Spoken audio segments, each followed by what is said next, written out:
Abran sus Biblias, por favor, en la primera carta de Pedro, capítulo 1.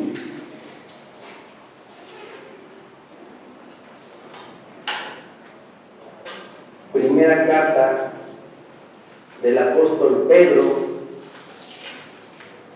capítulo 1, versículo 1. Casi al final de la Biblia está Primera de Pedro.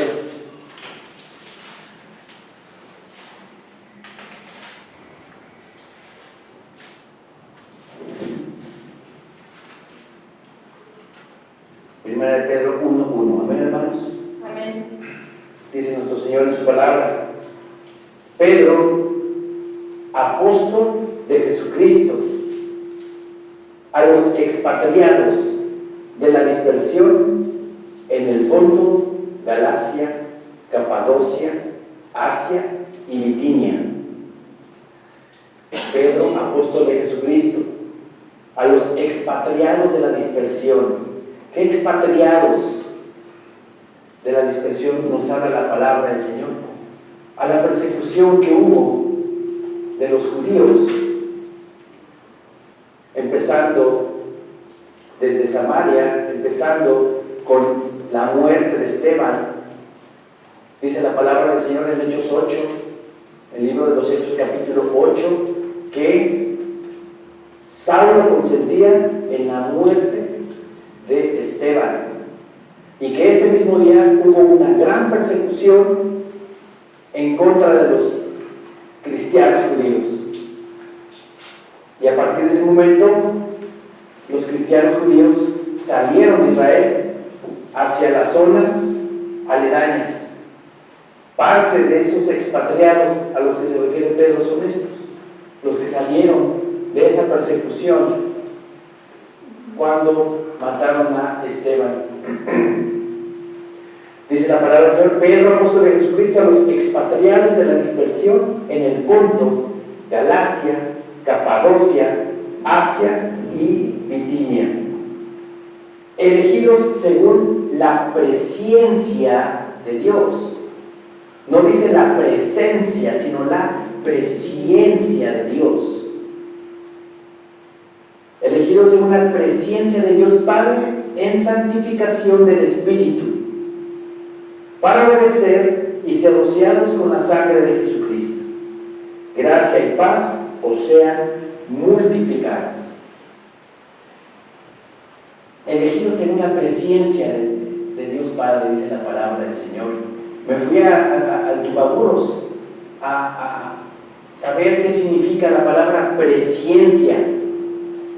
Y la palabra presciencia significa conocimiento de las cosas futuras. ¿Y quién es el que conoce el futuro? Pues Dios. Dios mismo es el único. Es el único que conoce lo que va a pasar. Desde que se fundó el mundo, desde que Él fundó el mundo, ya sabía lo que iba a pasar en estos tiempos. Ya sabía lo que va a pasar en los tiempos futuros. Entonces aquí en el versículo 2 dice: elegidos según la presciencia de Dios, según el conocimiento de mi Señor Dios de lo que va a pasar más adelante. Pero vean la maravilla de la palabra, que en tan solo un versículo nos habla de la Trinidad bendita de nuestro Señor Dios. Dice: elegidos según la presciencia de Dios Padre en santificación del Espíritu. El Espíritu Santo aquí aparece, para obedecer y ser rociados con la sangre de Jesucristo. Aparece ahí nuestro Señor Jesucristo. Entonces aparecen los tres: Dios Padre, Dios Hijo y Dios Espíritu Santo, en este versículo tan pequeño. Vean la maravilla del Señor. Dice la palabra: para obedecer. ¿Cómo podemos obedecer? Por medio del Espíritu Santo. Aquí lo dice el Señor. En santificación de Dios Padre, para obedecer conforme al Espíritu. elegidos según la presencia de Dios Padre, en santificación del Espíritu. Somos elegidos según nuestro Señor Dios. Y nos santifica, nos aparta para Él por medio de su Espíritu Santo. Y por medio de su Espíritu obedecemos, como dice la palabra, para obedecer y ser rociados con la sangre de Jesucristo. Primera de Pedro 1:2, por favor. Para obedecer y ser rociados con la sangre de Jesucristo. Quiere decir que si aceptamos a Cristo como único Señor y suficiente Salvador de nuestras vidas, nuestro Señor Dios nos santifica por medio del Espíritu. Y por medio del Espíritu podemos obedecer la palabra del Señor. Y no nada más eso. Si obedecemos la palabra del Señor, somos rociados con la sangre de Jesucristo. Quiere decir que cada uno de nosotros tiene la sangre de Jesucristo rociada en nosotros. Si tuviéramos ojos espirituales, no la veríamos. Nos la veríamos todos. Los demonios no la ven. Nos la ven. Los demonios nos la ven. Por eso no nos hacen nada. Quisieran hacernos. Quisieran tocarnos. Pero no pueden. Porque tenemos la sangre de Cristo rociada en nosotros. Acá sí nos atacan, pero de muchas maneras. Pero que nos lleguen a tocar, no nos tocan. No pueden llegar tampoco a poseernos por la misma sangre de Jesucristo. Hay gente poseída, ¿no? Es gente que pues ha pecado muchísimo y la poseen los demonios. Pero nosotros estamos blindados. ¡Qué maravilla! Estamos blindados con la sangre de nuestro Señor Jesucristo. Y el maligno no nos toca. El maligno no nos toca. Vamos a Primera de Juan, capítulo 5.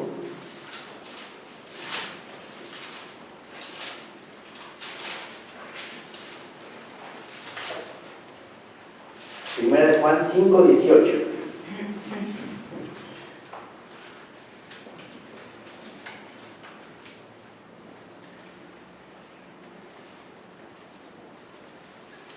Sabemos que todo aquel que ha nacido de Dios no practica el pecado, pues aquel que fue engendrado por Dios le guarda y el maligno no le toca. El maligno no nos toca. Somos engendrados por Dios, por medio de Jesucristo. ¿Sí? Dice la palabra que todo aquel que ha nacido de Dios no practica el pecado. Todo el que auténticamente ha recibido a Jesucristo como Señor y Salvador de su vida, no practica el pecado. Que su corazón esté totalmente dispuesto, entregado al Señor. Que no ande disimulando que es hijo de Dios. Que no ande disimulando que sí me voy a portar bien y que voy a seguir la palabra.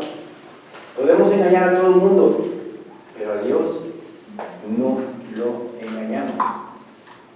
Dice la palabra del Señor, Dios no puede ser burlado. Y si nos atrevemos así, pero querernos burlar a Dios, no podemos.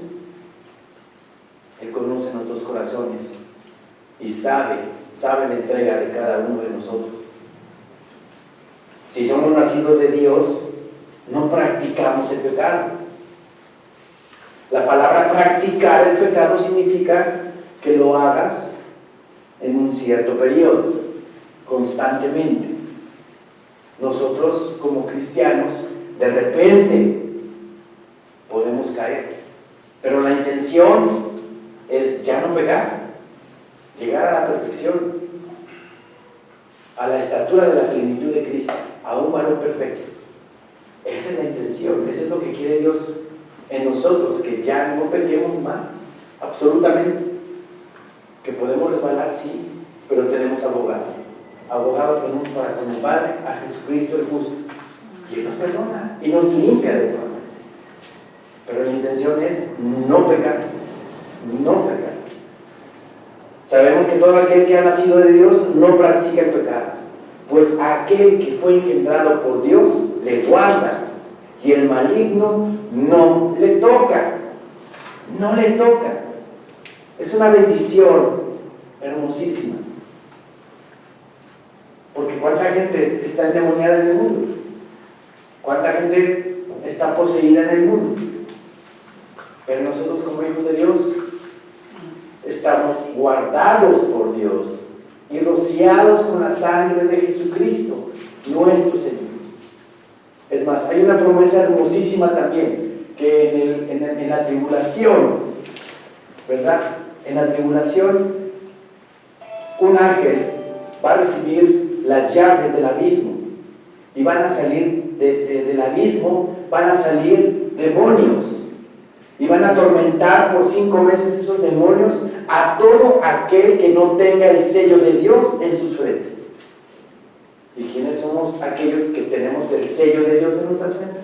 Nosotros. Nos van a ver la sangre de Cristo rociada, nos van a ver el sello de Dios en nosotros, y a nosotros no nos van a poder hacer nada. Pero a la gente que no recibió a Cristo, que no es cristiana, los va a atormentar, los van a atormentar por 5 meses. Y dice la palabra de Dios en Apocalipsis que van a buscar la muerte, van a querer morirse toda esa gente que sea atacada por estos demonios, y la muerte dice huirá de ellos. Vean nada más la clase de tormento que van a recibir todos aquellos que no tengan el sello de Dios en sus frentes. Pero nuestro Señor nos guarda, nuestro Señor nos protege, nos cuida de todas esas cosas, que por cierto ya no tarda mucho que sucedan, ¿sí? Entonces tenemos la sangre de Cristo rociada en nosotros, la sangre del Señor, y el maligno no nos toca, porque ve la sangre en nosotros, ve la sangre en sus hijos. Regresemos a 1 de Pedro, por favor.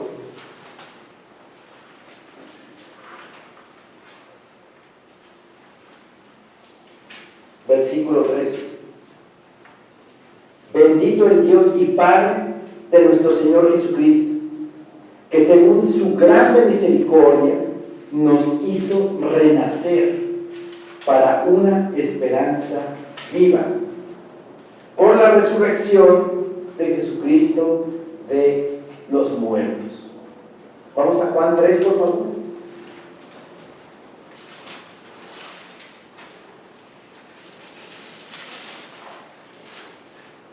Juan 3:3. Nuestro Señor Dios, como lo dice Pedro, por su grande misericordia nos hace renacer para una esperanza viva. Y ese renacer se lo explica mi Señor Jesucristo a Nicodemo. Juan 3:3. Amén, hermanos. Amén. Respondió Jesús y le dijo: de cierto te digo, que el que no naciere de nuevo no puede ver el reino de Dios. Nicodemo le dijo: ¿cómo puede un hombre nacer siendo viejo? ¿Puede acaso entrar por segunda vez en el vientre de su madre y nacer? Respondió Jesús: de cierto te digo, que el que no naciere de agua y del Espíritu no puede entrar en el reino de Dios. Ese renacer es espiritual, no es físico. Nicodemo le estaba hablando de cosas físicas. ¿Cómo puedo yo volverme a meter en el vientre de mi madre y nacer de nuevo? Y mi Señor Jesucristo le dice: no, así no es. En el versículo 6 dice: lo que es nacido de la carne, carne es, y lo que es nacido del Espíritu, Espíritu es. Ese renacer es espiritual. Ese cambio, esa transformación es espiritual, no es carnal.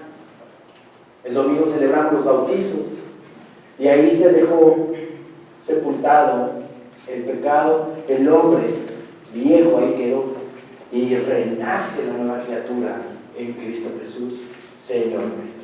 Es un renacimiento espiritual, lo que necesita todo el mundo. Nada más que el mundo no quiere. Lo necesitamos todos. Es el renacer espiritual. Prediquemos y compartamos de que ese renacimiento tiene que ser espiritual, aceptando a Jesús como Señor y Salvador de nuestras vidas. Regresemos a la primera de Pedro, por favor.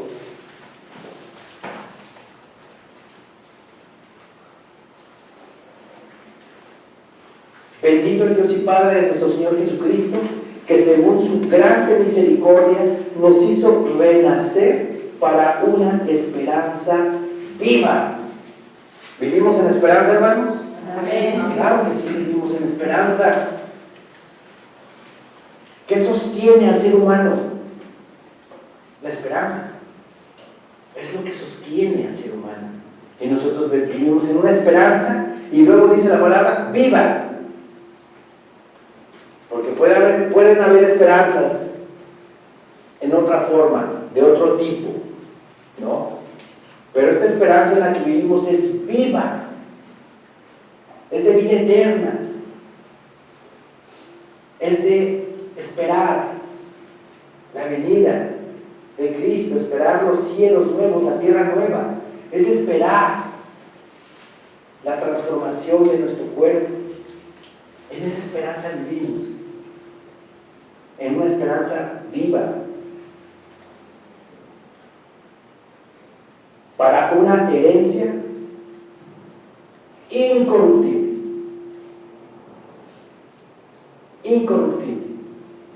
incontaminada e inmarcesible. La palabra inmarcesible significa que no se marchita, que no se marchita. La palabra inmarcesible, eso significa. Para una herencia incorruptible, incontaminada e inmarcesible, reservada en los cielos para vosotros. ¿Sí? Esto que tenemos aquí, este estuche, es corruptible, es contaminado, se puede fácilmente contaminar, pero estamos esperando nosotros una herencia incorruptible. Lo explica mejor Pablo en 1 Corintios 15. Vamos a 1 Corintios 15, por favor.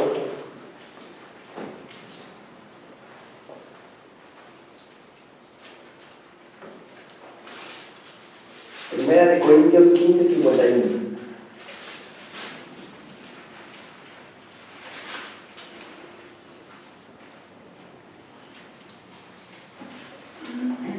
Leamos desde el 50.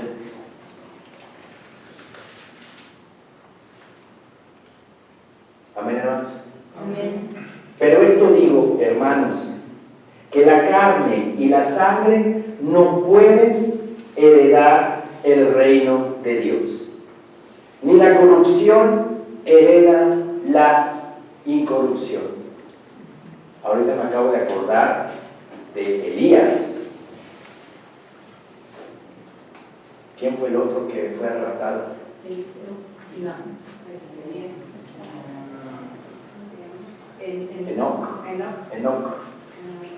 Enoc fue arrebatado. Elías también. Un torbellino de fuego.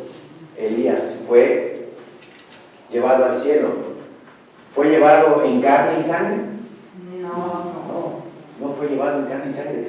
Hubo una transformación en ese torbellino de fuego. Imagínense a Elías con Eliseo. Eliseo que ahí estaba viendo para todos lados, sabiendo lo que iba a pasar, ¿verdad? Y Elías quería que no estuviera con él. En el momento de un carro, ¿verdad? Un carro de fuego, y Elías, ¡pum!, fue traspuesto, fue arrebatado. Hubo un arrebatamiento de Elías. Igual Enoc, dice la palabra de Enoc que cumplió con toda justicia, era justo Enoc, por eso también fue arrebatado Enoc. Pero no fueron arrebatados en carne y sangre, sino hubo una transformación en el cielo. corruptible al cuerpo incorruptible. Pero esto digo, hermanos, que la carne y la sangre no pueden heredar el reino de Dios, ni la corrupción hereda la incorrupción. Esto corruptible no puede entrar al reino de los cielos. Esto es corrupto, se corrompe luego. Es más fácil que un cristiano se deslice y caiga, ¿verdad? Es mucho más fácil que lo opuesto. ¿Sí? El mantenerse es lo más difícil. Por eso siempre nos pide el Señor que velemos y oremos para que no entremos en tentación, porque así la carne te puede traicionar y te puede hacer que cometas cosas que atenten contra la ley de Dios. Por eso es corrupta esta carne. El Espíritu Santo es el que nos ayuda a controlar esos deseos, esas pasiones. Dice, pero esto digo, hermanos, que la carne y la sangre no pueden heredar el reino de Dios, ni la corrupción hereda la incorrupción. He aquí, os digo un misterio: no todos dormiremos, pero todos seremos transformados. Elías y Enoc fueron transformados, ¿sí? Fueron transformados en un cuerpo glorificado. En un momento, en un abrir y cerrar de ojos, a la final, trompeta, porque se tocará la trompeta, y los muertos serán resucitados incorruptibles, y nosotros seremos transformados. Así va a ser. Los muertos en Cristo van a resucitar en un cuerpo incorruptible, y nosotros seremos transformados también de este cuerpo de corrupción al cuerpo incorruptible, o sea, un cuerpo glorificado. Un cuerpo glorificado. Dice el 53, porque es necesario que esto corruptible se vista de incorrupción y esto mortal se vista de inmortalidad. ¿Puede mi Señor Dios hacer eso? Claro que sí. Claro que sí puede hacerlo. Él tiene todo el poder para hacer lo que Él quiera. Y si está escrito que eso va a pasar con nosotros, así va a ser, hermanos. Vamos a ser transformados en un abrir y cerrar de ojos. Regresemos a Primera de Pedro, por favor.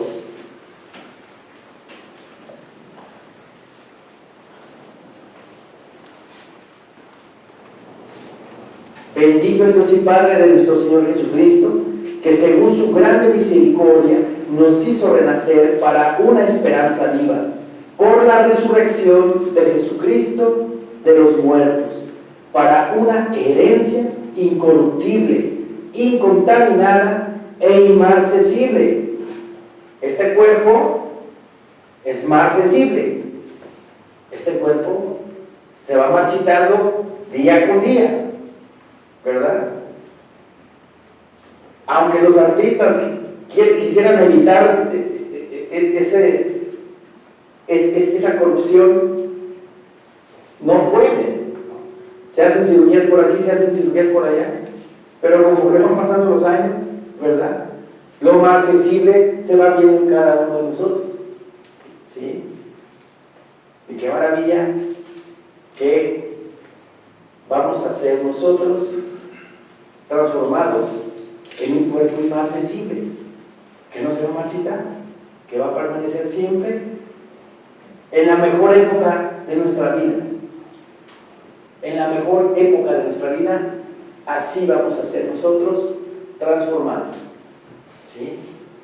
Así es que cada quien, imagínense la mejor época de su vida, ¿verdad? Ok.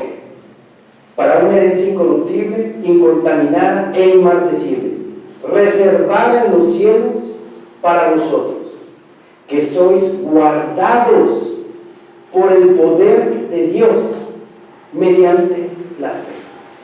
¡Qué maravilla! Somos guardados. El Señor nos guarda. El Señor nos protege. pone en su regazo, nos esconde. Cuando quieren hacer algún mal en contra de nosotros, el Señor nos guarda, nos cuida. ¿Sí? Esa confianza debemos de tener cada uno de nosotros. Porque a veces el enemigo nos quiere poner miedo, nos quiere poner duda de que si estamos en lo correcto o no estamos en lo correcto.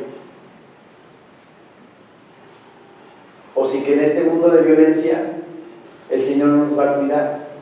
El Señor nos guarda.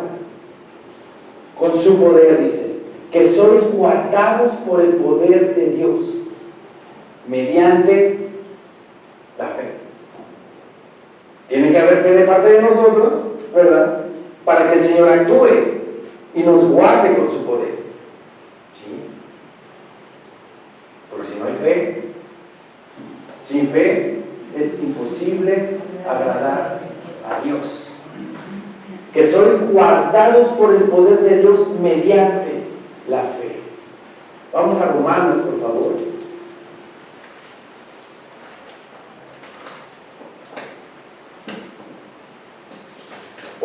8:38.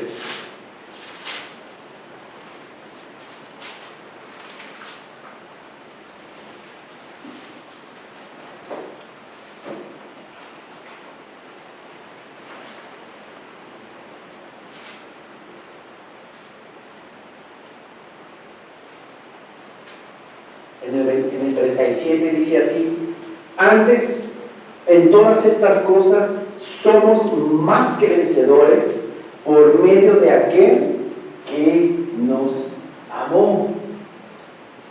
Si mi Señor Jesucristo venció al mundo, nosotros también ya vencimos al mundo. ¿Sí? Lo vencimos. Debemos de pensar así. Lo hemos vencido.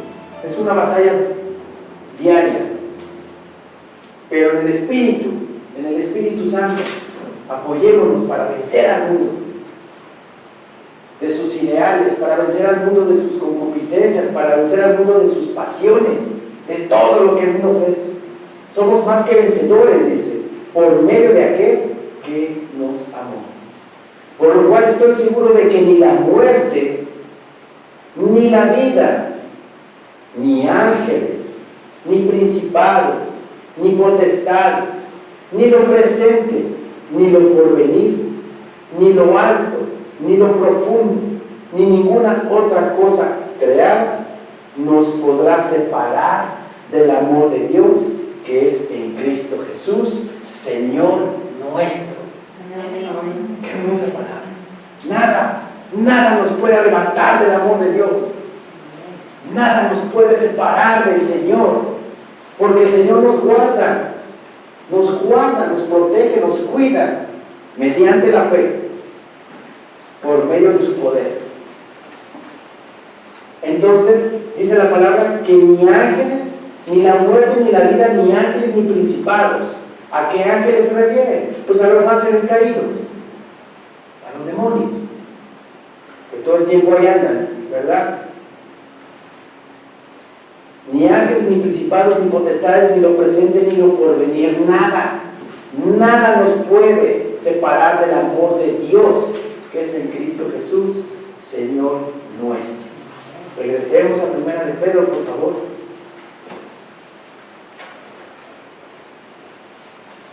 Dice el 5 nuevamente, que sois guardados por el poder de Dios mediante la fe, para alcanzar la salvación que está preparada para ser manifestada en el tiempo postrero. Somos guardados por el poder de Dios mediante la fe para alcanzar salvación. Salvación que mi Señor Dios de antemano ya tiene preparada para nosotros, pero que en su momento, ¿verdad?, la vamos a recibir. Vamos a Juan 10, por favor, Evangelio de Juan.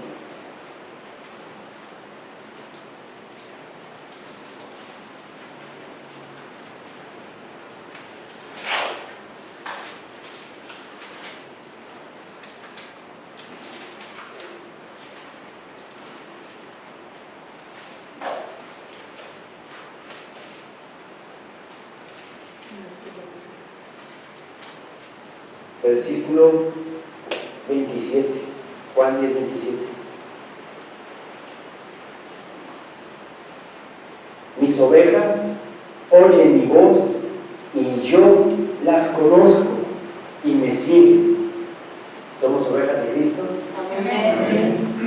Y Él nos conoce perfectamente porque estamos viviendo su sana doctrina, porque estamos viviendo verdaderamente su palabra. Por eso nos conoce el Señor. ¿Sí? Dice el Señor en su palabra: mis ovejas oyen mi voz y yo las conozco y me siguen. Y seguimos a Cristo, seguimos la palabra. Y yo les doy vida eterna y no perecerán jamás. No perecerán jamás. Qué maravilla. Nada más vamos a tener un cambio, un clic, nada más, de cuerpo corruptible a cuerpo incorruptible. Nada más va a ser eso. No vamos a perecer jamás, dice así la palabra. Y no perecerán jamás. Ni nadie las arrebatará de mi mano. En concordancia con Romanos 8, que nada ni nadie nos puede separar del amor de Dios que es en Cristo Jesús, Señor nuestro. Igual mi Señor Jesucristo mismo aquí nos dice, o les dice a los judíos, que nadie va a arrebatarnos de su mano. Nadie nos va a arrebatar de Él. Es una promesa hermosísima que nos debe de dar confianza. Confianza de que estamos seguros de que el Señor no nos va a soltar jamás. Jamás. Porque a veces como que titubeamos o pensamos: ay Señor, ¿y si caigo? ¿Y si no caigo? Es que me da miedo ofender. Y andamos en ese pero no debemos de vivir seguros de que el Señor está en nuestra vida, de que Él nos toma en el hueco de su mano y de que de aquí no salimos para nada. Amén. Aquí estamos seguros. ¿Sí? Regresemos por favor a 1 de Pedro.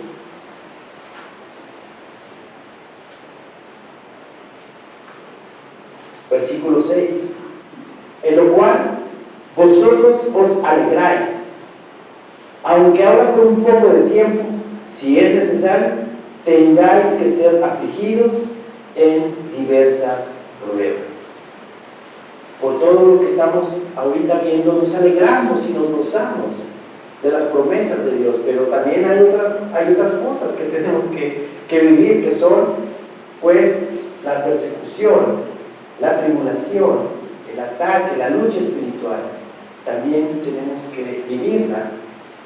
Y dice la palabra que para crecimiento tenemos que vivir todo eso.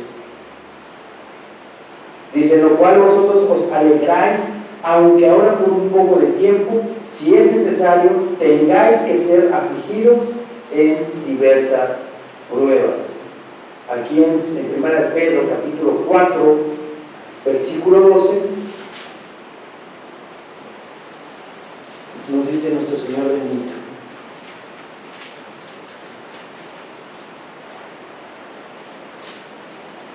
Primera de Pedro 4:12, dice el Señor en su palabra: amados, no os sorprendáis del fuego de prueba que os ha sobrevenido, como si alguna cosa extraña os aconteciese. ¿No les ha pasado algo así? Desde que somos cristianos hay cosas extrañas que pasan en nuestra vida que no entendemos por qué. Son persecuciones, son tribulaciones, lucha espiritual. ¿Sí? Por eso nos advierte Pedro: no se sorprendan por el fuego de pruebas. No os sorprendáis del fuego de prueba que os ha sobrevenido, como si alguna cosa extraña os aconteciese. O a veces dicen: oye, pero es que me iba mejor como ciudadano del mundo, me iba mejor, ¿no? Antes de recibir a Cristo que como hijo de Dios, ¿no? Porque ahora tengo problemas con fulanito, con sutanito, con menganito, ¿verdad? Hasta con la propia familia. Pero eso lo tenemos que que vivir todos. Dice la palabra que lo que vivimos nosotros lo viven en todo el mundo. Todo el mundo vive lo mismo, las mismas pruebas, las mismas aflicciones, en todo el mundo, todos los cristianos la viven.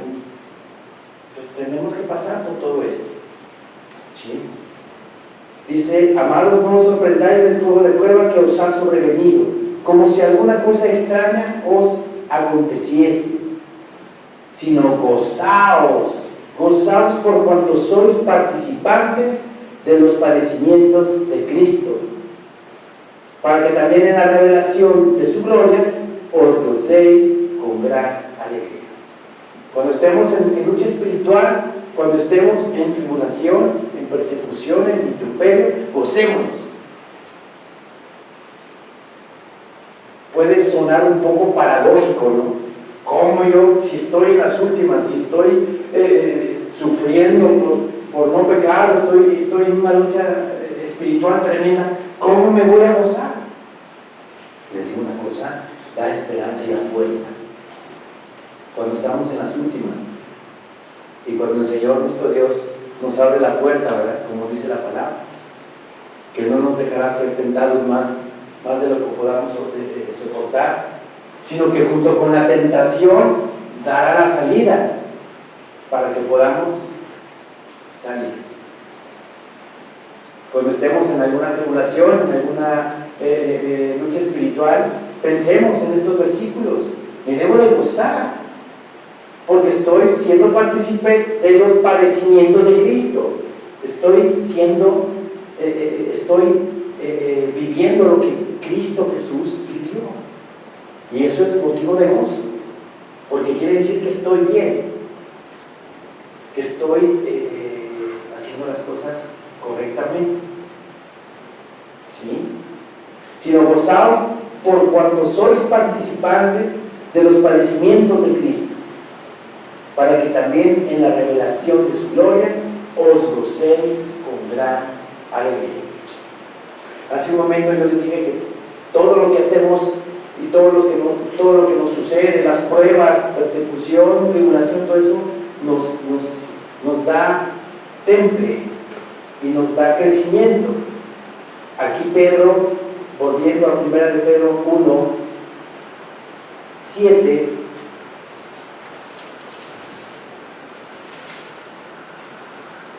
todas esas cosas, todas esas aflicciones, toda esa tribulación, toda esa lucha espiritual que padecemos, es simplemente una prueba hacia nuestra fe, para probar nuestra fe. Aquí lo dice Pedro, para que sometida a prueba vuestra fe, en cada tribulación, en cada tentación, en cada lucha espiritual, es sometida nuestra fe. ¿Qué tanto aguantamos? Y si en el mismo instante en el que estamos en lucha espiritual le pedimos al Señor que nos ayude, o dejamos que el enemigo haga con nosotros lo que quiera. Dice, para que sometida a prueba vuestra fe, mucho más preciosa que el oro. Vean cómo la compara Pedro, la fe con el oro, que nuestra fe es más preciosa que el oro, es más valiosa nuestra fe que el oro. ¿Por qué? Por la simple razón de que con nuestra fe tenemos entrada al reino de los cielos. Así nada más. Podemos tener mucho oro, ¿no? Podemos tener mucho dinero, podemos tener mucho oro en el mundo, pero el oro no nos va a dar entrada en el reino de los cielos, ¿no? Vamos a llegar con Pedro, lo que es el portero, ¿verdad? Que tiene las llaves del cielo, ¿no? No, ¿verdad? No es cierto. No es cierto eso. Pero con nuestro oro no podemos entrar al cielo. Y dice aquí la palabra, para que sometida a prueba vuestra fe, mucho más preciosa que el oro, el cual, hablando del oro, aunque perecedero, se prueba con fuego,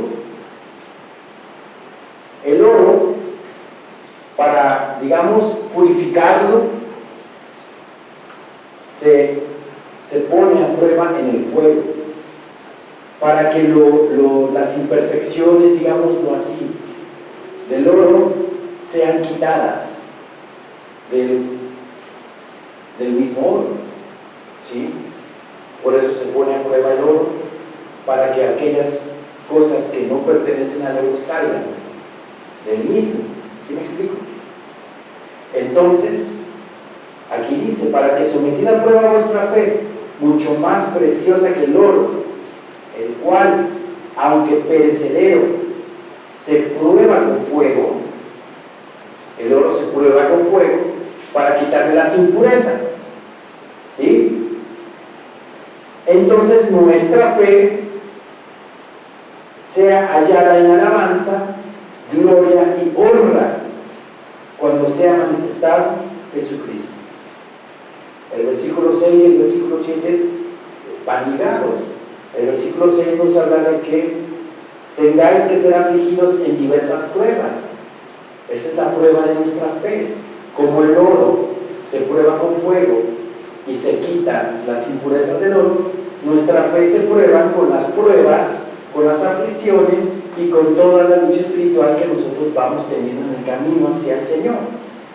Y conforme vamos venciendo esas pruebas, nuestra fe se va volviendo más fuerte, más firme, ¿sí? Y va habiendo crecimiento espiritual en cada uno de nosotros, ¿sí? Entonces, nuestra fe se prueba con todas esas aflicciones, y cuando nuestro Señor Jesucristo venga por su iglesia, nuestra fe sea hallada en alabanza, en gloria y en dedicación a nuestro Señor. Así lo dice el versículo 7, dice, para que sometida a prueba vuestra fe, mucho más preciosa que el oro, el cual, aunque perecedero, se prueba con fuego, nuestra fe sea hallada en alabanza, gloria y honra cuando sea manifestado Jesucristo. Cuando venga el arrebatamiento, que nuestro Señor vea que nuestra fe esté completamente entregada a nuestro Señor.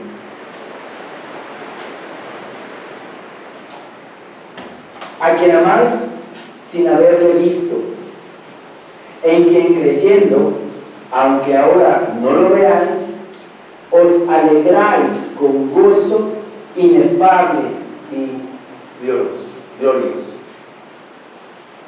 No lo hemos visto a nuestro Señor Jesucristo, físicamente no lo conocemos, no sabemos cómo es. Como lo pintan, no fue así nuestro Señor. Isaías 53 nos dice que nuestro Señor Jesucristo era como raíz de tierra seca, no había parecer en él ni hermosura. O sea que era poco agraciado, digámoslo así, físicamente, ¿sí? Pero si nosotros, sin conocerlo, sin saber cómo es, nosotros lo amamos y nosotros nos entregamos. Eso es lo hermoso. Bienaventurados los que no vieron y creyeron, le dijo a Tomás. Entonces somos bienaventurados porque creemos en él, porque sabemos que él dio su vida por la humanidad. A quien amáis sin haberle visto, en quien creyendo, aunque ahora no lo veáis, os alegráis con gozo inefable y glorioso. Un gozo que no se puede describir. La palabra inefable significa eso, que con palabras no se puede explicar, algo que sentimos aquí en nuestro corazón, que sentimos que se nos sale el corazón de nuestro cuerpo, por ese gozo, esa alegría que sentimos en el Señor, ¿sí? Obteniendo el fin de vuestra fe, que es la salvación de vuestras almas. El fin o el propósito de nuestra fe es la salvación de nuestras almas. Los profetas que profetizaron de la gracia destinada a vosotros inquirieron y diligentemente indagaron acerca de esta salvación, escudriñando qué persona y qué tiempo indicaba el Espíritu de Cristo que estaba en ellos, el cual anunciaba de antemano los sufrimientos de Cristo y las glorias que vendrían tras ellos. A estos se les reveló que no para sí mismos, sino para nosotros, administraban las cosas que ahora os son anunciadas por los que os han predicado el Evangelio por el Espíritu Santo enviado del cielo, cosas en las cuales anhelan mirar los ángeles. Los ángeles anhelan predicar la palabra. Los ángeles desean con todo su corazón predicar la palabra. Se les va a cumplir. Se les va a cumplir. En Apocalipsis nos habla la palabra de que en la gran tribulación los ángeles van a predicar la palabra de Dios. Nosotros ya no vamos a estar aquí, ni el Espíritu Santo va a estar aquí. Así como vamos a ser arrebatados todos nosotros, el Espíritu Santo también subirá al cielo. Entonces los ángeles en ese momento van a bajar a predicar la palabra. Versículo 13 dice: por tanto, ceñid los lomos de vuestro entendimiento, sed sobrios y esperad por completo en la gracia que se os traerá cuando Jesucristo sea manifestado. Ceñid los lomos de nuestro entendimiento, estemos pero atentos a la palabra. Si no entendemos un versículo, pidámosle al Espíritu Santo que nos ayude a revelarlo. Estemos atentos, dice el Señor, a la palabra para entenderla, y seamos sobrios. Seamos sobrios. La sobriedad es el antónimo, ¿verdad? Antónimo de un borracho, de un alcohólico. El alcohólico está sumido en depresión, está sumido en inmundicia, está sumido en vacíos y cosas vanas. Lo opuesto es la sobriedad, que estamos en total juicio, que estamos en cabalidad, que estamos en completo razonamiento de las cosas, de la realidad. Apliquémoslo a la palabra de Dios, que seamos sobrios, atentos, firmes y constantes en el conocimiento de nuestro Señor bendito. Dice: por tanto, ceñid los lomos de vuestro entendimiento, sed sobrios y esperad por completo en la gracia que se os traerá cuando Jesucristo sea manifestado. Y que nuestra fe, como dice también la palabra, sea hallada en alabanza, gloria y honra cuando sea manifestado nuestro Señor Jesucristo. Amén, hermanos. Amén. Levantémonos, por favor.